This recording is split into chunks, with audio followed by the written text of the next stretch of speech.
It's our segment Cancer Corner every Thursday morning with Dr. Todd Scarbrough and Alabama Cancer Center. And Dr. Scarbrough, good morning to you, sir. Good morning. Now, many people have kind of known you down through the years as in your oncology practice, but they may not know that you're penned some articles too, and one of those is The Principles and Practice of Radiation Oncology. Talk about that a little bit. You co-authored this. Yeah, it's a textbook. It's, I guess, one of the textbooks. There's about 2 or 3 main textbooks in radiation oncology, and one of the fellows who was sort of traditionally a co-author on the textbook, his name is Charles Thomas. He's now chairman of radiation oncology out in Portland, Oregon at OHSU.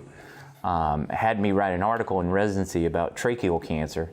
And tracheal cancer is a really rare cancer. There's not many people that get that cancer, so there's not a lot of data or studies about it. But one thing about rare cancers is if you study it very in depth, you can become an expert in it because it's sort of an orphan cancer in a way. So I started publishing on that and doing some research on it. So I got invited to be a co-author of the 4th edition of The Principles and Practice of Radiation Oncology, then got to be a co-author again on the 5th edition. I think it's up to the 7th edition now. Keep moving on up. Yeah, you know, it's sort of a time demand when you do that sort of thing, but I guess that'll be one of my legacies. If you ever go to a library, my name's in that textbook. Well, we look forward to Dr. Todd Scarbrough being with us every Thursday morning here on Cancer Corner. Today, we're talking about cancer prevention. Of course, February was Cancer Prevention Month, and talking about some tips this morning to reduce the risk cancer. And I don't know if the number one is stop smoking or not. It's got to be up there somewhere. Oh yeah, stop smoking is probably the main cancer prevention recommendation. You know, the first week we talked about cancer myths, sort of the urban legends about cancer. The second week we talked about cancer screening. Now we're going to talk about cancer prevention. And you're right, one of the main things you can do to prevent cancer is stop smoking. Now, we've been effective in this stop smoking. We've had a lot of programs to help put folks out with that. Yeah, I remember back when I was in elementary school, they started, this was the 80s, like the National Smokeout Day or something like that, and children would walk at school, and we'd do fundraisers at school. You look, really the history of smoking has been interesting. You know, back in the 30s or 40s, there were actually advertisements in magazines, you should smoke to improve your health. Like smoking was a very healthy thing to do. And you would walk into a room and it would be filled with smoke and people would be, you know, literally smoking their heads off. Then I guess really one of the first breakthroughs was like back in the Reagan era, and when the Surgeon General at that time said smoking causes cancer, and it became one of the, you know, it's been a fight, you know, against the industry, the smoking industry, so to speak. But yeah, I think we have come a long way. Be that as it may, if you look, and I think we have some data on this, we don't have to show the slide right now, but about 650,000 cancers a year are thought to be preventable. And of those 650,000 cancer cases a year that we think are preventable, about 300,000 of those are smoking related. Wow. So think of that, 300,000 cancers a year almost half are smoking related, which, you know, I don't know exactly the mortality data, but let's be conservative and let's say, so then at least 200,000 people a year are dying from smoking. Now, if you look at any other, I mean, think about the gun debate right now. I mean, you're talking hundreds of people a year dying from guns, and we seem to be very, very up in arms about that, and probably rightly so.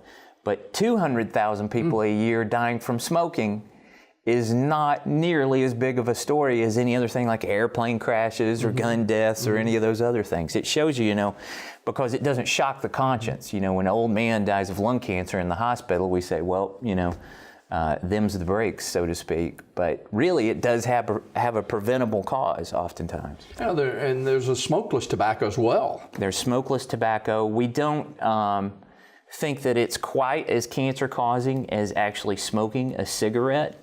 You know, the smokeless tobacco, the chewing tobacco, things of that nature, we know that they are associated with oral cancers, lip cancers. And those can be life-threatening, kill you, disfigure you, like so many other cancers can. We're talking about prevention of cancer, reducing the cancer risk, eating healthy. First of the year, people making New Year's resolutions. Here we are, first day of March, and most of those resolutions are gone by the wayside a long time ago. But talk about eating healthy and the diet there. Yeah, eating healthy, gosh, you could, as you can see, if you walk into any bookstore, there are literally bookshelves dedicated to eating healthy. And you can talk to 100 different doctors and you can get 100 different opinions of what eating healthy is. There is no scientifically recognized definition of eating healthy. There are, I suppose, a lot more scientifically recognized definitions of not eating healthy. Mm-hmm. Anything that would be high in processed sugars. I could probably write a book on that. The thing about comfort food is it's comforting. Why is it comforting? Because it's rich in calories that activate centers in our brain that give us almost like a pleasure response. Mm-hmm. I love to eat biscuits and gravy. Mm-hmm. It's enjoyable. I love to eat anything with a lot of butter on it. I love to eat the little Debbie snack cake, or take 3 pancakes and pour syrup all over it and put the butter on top of it. It's making my mouth water right now just talking about it. But these are things that, if that just consisted of your diet. We talked in our cancer myths section a few weeks ago. People say, does sugar feed the cancer? Does sugar cause cancer? Well, and I said that to some extent that's an urban legend. Yes and no. If you look at people that eat diets that are very, very high in sugar, the thing is, when you eat a diet that's high in sugar, it usually means that you don't eat many fruits and vegetables because you're already full from all the sugar. It usually means that you don't eat a lot of fiber. Fiber has, by definition, no calories. So when you eat something that's really, really high in fiber, you're eating something that's low calorie. But it will fill you up. It'll give you that feeling of being full. But if you're eating a lot of sugar, that means you're not eating fruits and vegetables and you're not eating fiber. So that does put you at risk of cancer. If you look at the data, and we have one slide that's sort of a bar graph slide, and I don't know if you can read the first few lines there, but like I was mentioning, of the 650,000 cancers a year, about 300,000 are cigarette smoking. Now, if you look down the third line, 123,300 cancers a year. And again, these are not hard numbers, these are estimates, so let's just say roughly 120,000 cancers a year are related to excess body weight. Excess BW means excess body weight. So, how do you have excess body weight? You have to eat a diet that's very, very high in calories. To eat a diet very high in calories, that means you're not eating a diet high in fiber, because the fiber keeps you full, but it has low calories. Mm-hmm. And then if you look down the fourth line, alcohol, that's dietary. A lot of people will get calories from their alcohol drinking. People don't realize, but we say there are 3 sources of calories: fats, carbohydrates, and proteins. Fats have about 9 calories per gram. Carbohydrates and proteins have about 4 calories per gram. Alcohol is a source of calories. Alcohol has 6 calories per gram. You could literally live off of alcohol. Now, it would not have any vitamins or minerals, and it wouldn't have any other micronutrients that you would need, but you could live off alcohol for at least a period of time. And as you can see from the graph there, alcohol is associated with about, we think, close to 90,000 cancers a year. Physical inactivity, low fruits and vegetables. We were talking about the fruits and vegetables. You can see it's a few lines down there. We think in the neighborhood of about 30,000 cancers a year are associated with low fruit and vegetable intake. Now, as a percentage of the cancers, that's not a high percentage, but still it's a lot nationwide. It's a lot of people. We talked about staying active. And we're heading into the months where people are more active in the spring and summer months, and then there's a sun. We'll be headed to the beaches and all this kind of stuff. Then you got the tanning beds and all that kind of thing. Oh yeah. Well, to your point about being active, it is one thing that is now recognized as being a cancer preventive measure. There's a whole host of reasons for that. If you look at something like breast cancer, for example, which is a hormonally mediated cancer, and the hormone of sort of damage there is estrogen, which we've all heard of. It's sort of a female-specific hormone, and we think having high estrogen states can spur the growth of breast cancers in some women. Come to find out, just having fat on your body, and this is also true for men, and it may be associated with prostate cancer, just having fat on your body, fat produces estrogen, even in a man, but more so in a woman. The actual fat cells will be estrogen producing in and of themselves. That means, to get obviously excess body fat, you have to eat a lot, but you also have to be physically inactive. So what is the definition of good physical activity? As best as we can tell, probably if you can get 150 minutes a week of strenuous physical activity. Strenuous means your heart rate gets above 100 beats per minute. So if you think about 150 minutes per week, it's not that much. It sounds like a lot, but if you could just get 20 to 25 minutes a day, that'll be your 150 minutes a week. It could be walking briskly, it could be lifting some weights, it could be doing jumping jacks, it could be chasing your grandchildren, whatever. And I think that's one of the great things about the exercise watches that people wear nowadays. It will actually keep track of, it just has these intervalometers inside of it. There's a guy that I work with. He's got one of those watches, and it does his steps. It does everything for him. He just punches the button. There it is. And it keeps you honest. Yeah. And it's actually a track. If they come up with a watch that will keep track of what you eat and keep track of your calories, people would be amazed at the amount of calories that are not great calories that will sneak into their diet in a given day. A dollop of butter is about, almost 100 calories. You pour creamer into your coffee, there's 100 calories, and it's usually just sugar and fat. So, and if you could keep track of that, all the things because you really only need about 2,000 calories a day, which is the equivalent of about 2 Big Macs. You could eat 2 Big Macs, and that'd be it for the day. That means you eat nothing else for the rest of the day. And that will be you eat 3 donuts. That's distressing. I know, but that's the thing. And really, it's part of our society. It's part of our culture. I've had some friends from overseas, and they come here to America, and one of the things that they say without fail oftentimes is just how surprised they are that people in America are overweight. And it really is a massive health problem, not just from a cancer standpoint, but just from a whole bunch of other health issues that we have going. Of course, I'm a cancer doctor, so I'm mostly interested in that. But yeah, the physical activity. And you mentioned, the exercise watches. That's one thing you can do to make sure that you're physically active. And it's just a thing of committing time to it and deciding, hey, this is what I'm going to do. It takes a lifestyle change a little bit because most of the time we're busy, we're working, and we don't get that physical activity in. We're talking about tips to reduce the risk of cancer, and you don't think about it a whole lot. You do now more than yesteryear because people worked outside and stuff like that. But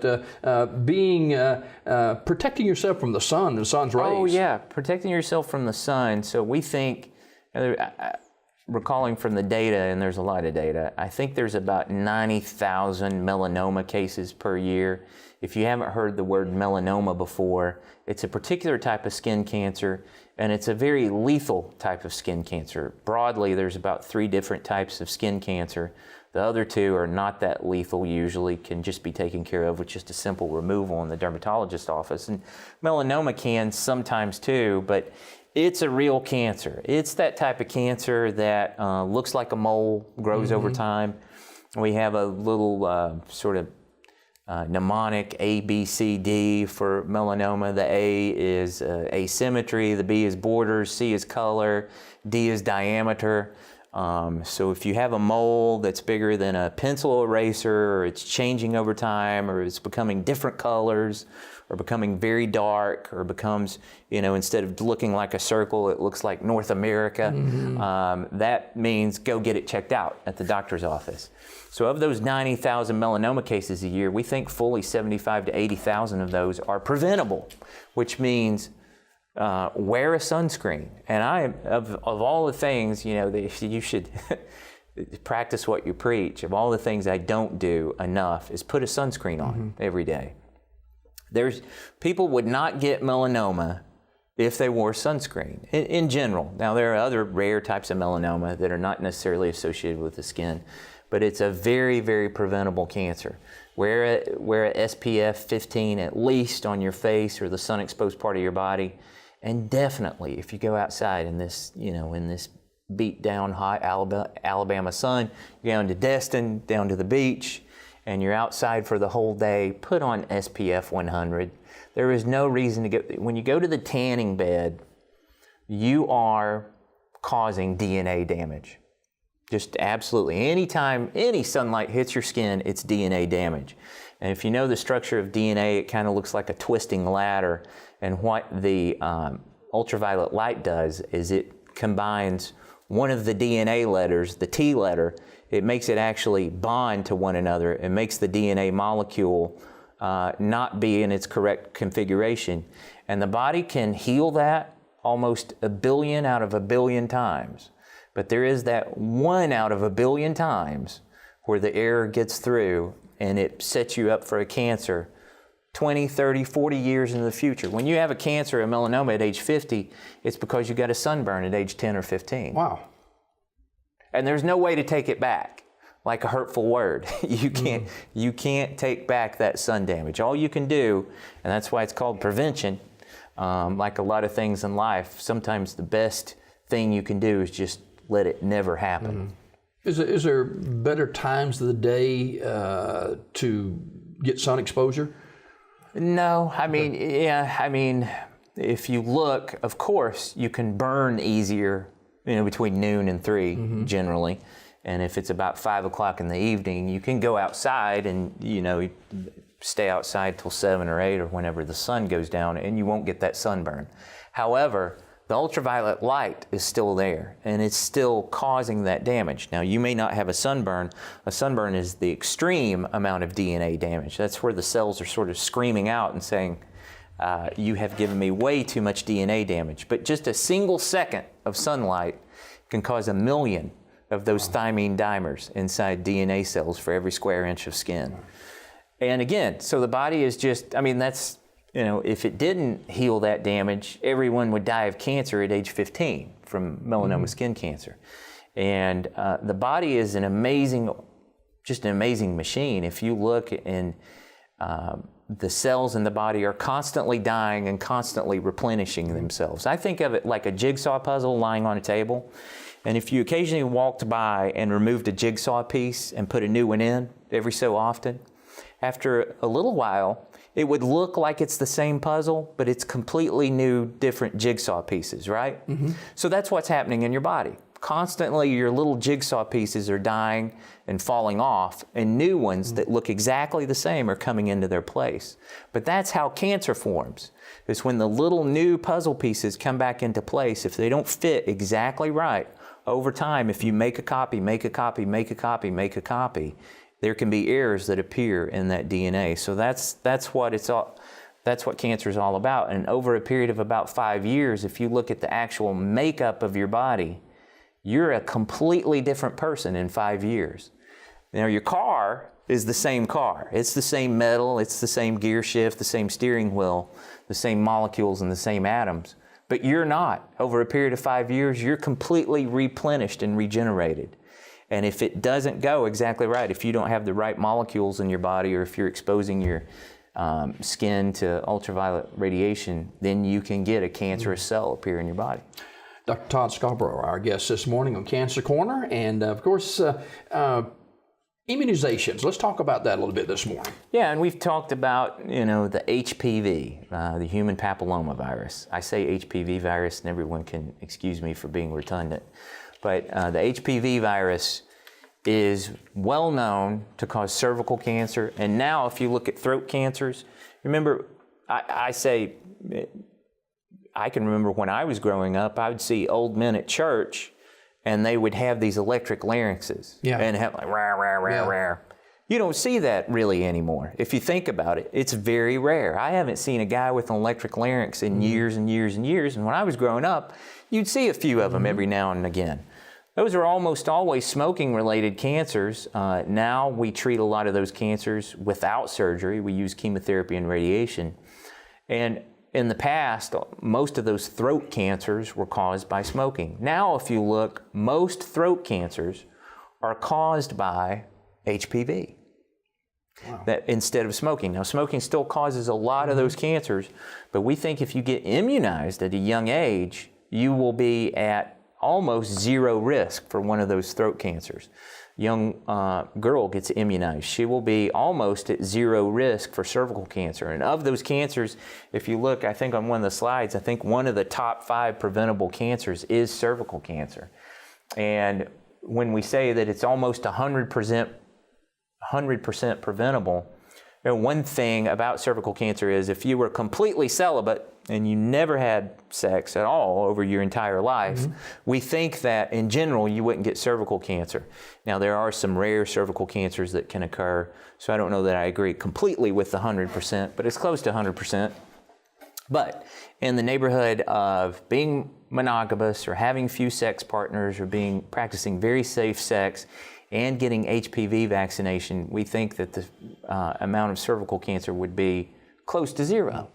So that's one of the immunizations. And then another immunization that's offered to children, or you could go get it if you've never had it, is immunization against the hepatitis virus, specifically HBV, the hepatitis B virus. And it's a virus that can sort of live inside your liver for a long period of time. You never really quite get rid of it, and it can cause liver cancer. Now, liver cancer is very rare. Cervical cancer is very rare. Actually, the throat cancer caused by HPV is more common now than the cervical cancer.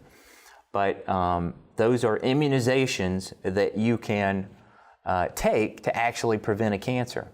Some stomach cancers, if you ever heard of the word H. pylori, it's a bacteria that can live in the stomach. And people that have ulcers oftentimes will have that bacteria inside the ulcer, inside their stomach. And that can actually set you up for certain types of gastric cancer. And so we've discovered that if you have an ulcer and we biopsy for that and you have the bacteria, you can take an antibiotic for that bacteria, helps heal up the whole ulcer, helps prevent a gastric cancer. So those are kind of some, we say cancer's not a contagious disease, but those are some exceptions to the rule in that I can mention some bacteria and viruses that are responsible for cancer. There's one really rare cancer called Kaposi's sarcoma that no one has ever heard of, and the only reason I mention it is because it used to be a little bit more common back during the HIV epidemic when it was coming on strong. I saw a few of these in my training. It's a particularly rare type of cancer caused by a somewhat rare virus. But it's you can only get it if you're HIV positive and you have AIDS and you're immunocompromised, and that virus can set up and cause that type of cancer. I guess one of the simplest ways to help prevent cancer is regular medical checkups, regular medical care. Yep, and that's what we talked about last week with the cancer screening, which means just like, vaccination. You have a child, it's born, you take it to the doctor, you have it vaccinated. We don't say particular children need the vaccination and particular children don't. We say the whole population needs vaccination. And so that's the way it is with cancer screening. If you are in that age range, we say everyone needs to get their cancer screening. If you're a 21-year-old female, you come in and you get your pap smear. Every single 21-year-old female in the United States needs to start getting pap smears at the age of 21. So yeah, and that's the only way you can get cancer screening is to get regular medical care. Show up at the doctor's office every so often. Now, you asked the question last week, and it was a good one, what should you tell your doctor? Should you say, hey doctor, it's time for my cancer screening. I read the articles and it says I'm supposed to start getting my PSA checked for my prostate at age 50, or hey doctor, I'm 45 years old and it's time to start my mammograms. Hopefully your doctor knows the schedule, just like your doctor knows the schedule for vaccinations for your child, your pediatrician does. So they've got to help you stay on top of that, but then again, sometimes you have to take your fate into your own hands too. So regular checkups. If you think of all the things you can do, we've mentioned smoking, we've mentioned diet, and we've mentioned physical activity. If people would do that, if they would watch their weight, obesity is a problem in the United States, if they would eat fruits and vegetables, if they would avoid alcohol, and if they would avoid smoking, we would have so many less cancers in the United States. States. The most effective oncologist in the world would be the guy who could get everyone to do these preventive measures. Wow. Dr. Todd Scarbrough, our guest this morning. Talk a little bit before we go about the Alabama cancer centers. You got them throughout the state of Alabama. Yeah, Alabama I'm actually going to go to Tuscaloosa right after here, meet with our doctors down there. So we have centers, like I said, from the north end of the state to the south end of the state. We have 8 centers total right now. Highly, highly qualified, not only doctors, but you've got to have a lot of highly qualified support staff in these cancer centers. People that are responsible for the equipment. We actually have physicists, like PhD physicists who, are Einstein level guys who are watching over this equipment in our centers. We have highly qualified nurses, nurse practitioners, just a super dedicated bunch of people, and we're all there for one reason, which is if you have cancer, to take care of you. Yeah. We have one of those centers right here in Sylacauga. We try to guide you to the one that's closest to your proximity. Well, like I said in the first week, a lot of cancer therapy is daily. So you want the cancer center. I'm a photographer, and they say, the best camera is the one that you have on you. Mm-hmm. So the best cancer center sometimes is the one that's nearest to home. Yeah. All right. Dr. Todd Scarbrough, our guest this morning on Cancer Corner. We hope to see you again next week, sir. Thank you.